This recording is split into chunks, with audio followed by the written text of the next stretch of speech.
Hello, welcome back. Today we'll be going over another in the Security Basics series of videos, and today's topic is going to be login block. Okay. And probably the best way to describe login block is to actually go over the type of attacks that login block was created to mitigate. And the first of these attacks is a denial of service or DOS attack, and that's when an attacker sends a flood of login requests to your router. The router must then expend some of its CPU in order to process these requests. This reduces the available CPU processing for other tasks and could theoretically lock up your router. So what's going on here is generally a script, and an attacker is sending a login request that says, "My name is Joe Blow. My password is, Booty Monkey." The router takes a look at that and it says, "Well, Joe Blow, I don't have you listed in my user database.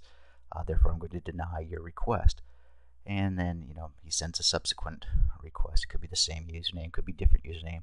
Anyways, the gist of this is that they send enough of these that it starts taking up an appreciable amount of the router CPU. And while it probably isn't going to get to 100%, it could go, high enough where it starts affecting other important processes on your router, such as, routing or, QoS or something like that. The second type of attack is a dictionary login attack, and this is where an attacker attempts to log into your router by sending, thousands or millions of username password combinations until they're able to gain entry to your router.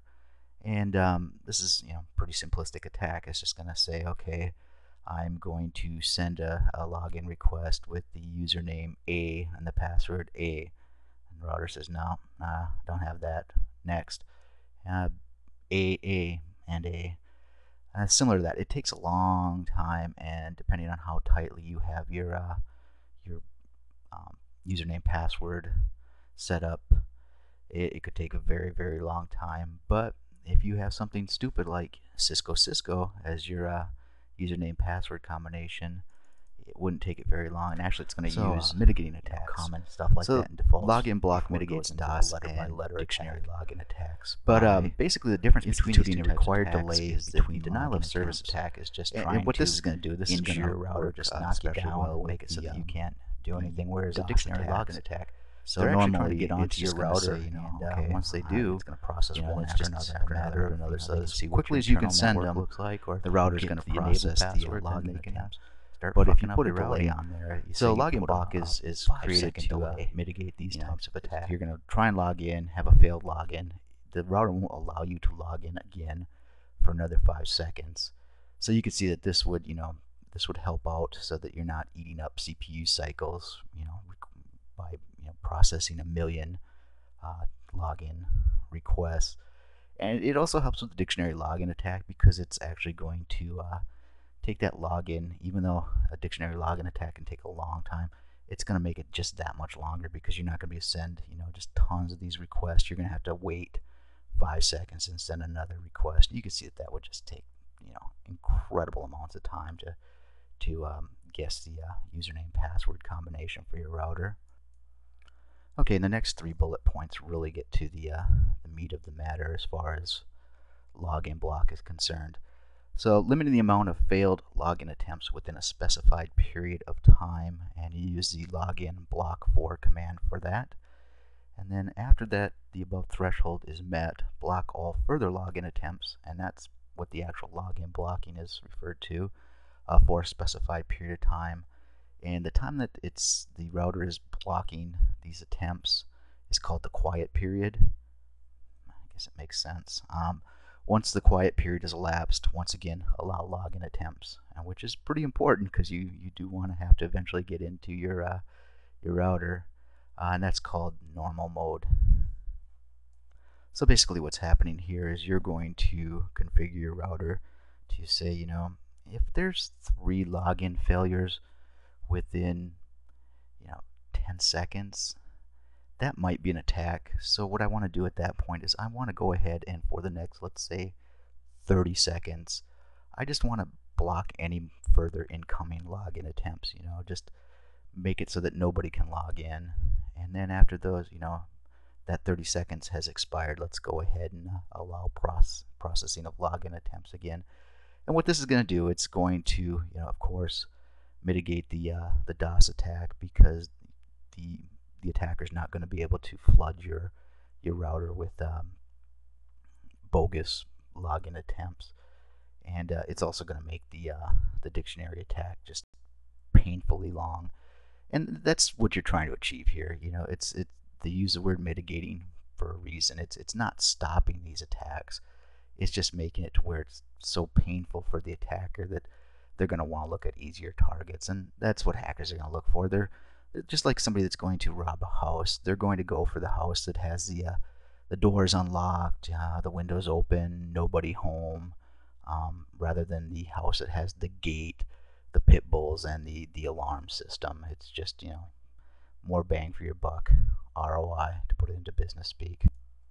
So then this last bullet point here, generating login messages for login detection, that's actually pretty cool. So it's not only going to block these attempts, it's going to also generate log messages for, failed logins, and you can set it up for successful logins as well. Because you might not be running into hackers, you might just be running into, your coworker or some end user that's supposed to have access to this box, and they're going to page out in the middle of the night and say, hey, yeah, your router's not working, I can't get in. And so you'll be able to get onto the router and take a look at the login messages. The cool thing about the login messages, we'll see later on, is that it'll tell you why it failed, if it was a bad username or a bad password. So you can use that to troubleshoot why somebody can't get into a box. Okay, moving on. Login block functions. And this is really just going to describe what I just spoke about in the last slide.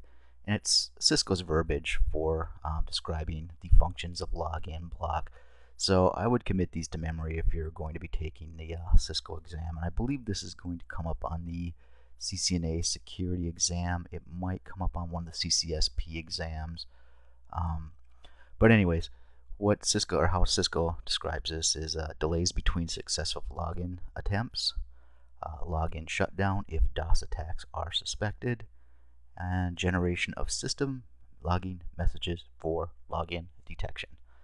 So I'm not going to go over these again. This is basically just Cisco's way of describing what I just talked about in the last slide. Okay, well, it looks like I lied, and I am going to go over these. I pulled this verbatim out of the Cisco documentation, and this is for delays between successive login attempts. I'm not going to read the whole thing here. A Cisco iOS device can accept virtual connections as fast as they can be processed. That's key. That's why you want to have a delay between successive login attempts, because if it can, if it can address these login attempts, one after another, then you could see where somebody could write a script to just send, millions of bogus login attempts to try and eat up your CPU. Introducing the delay. Yeah, we went over that. Delays can be enabled in one of the following ways. Through the auto secure command, and we're not going to go over this today because that's a separate video. Through the block 4 command.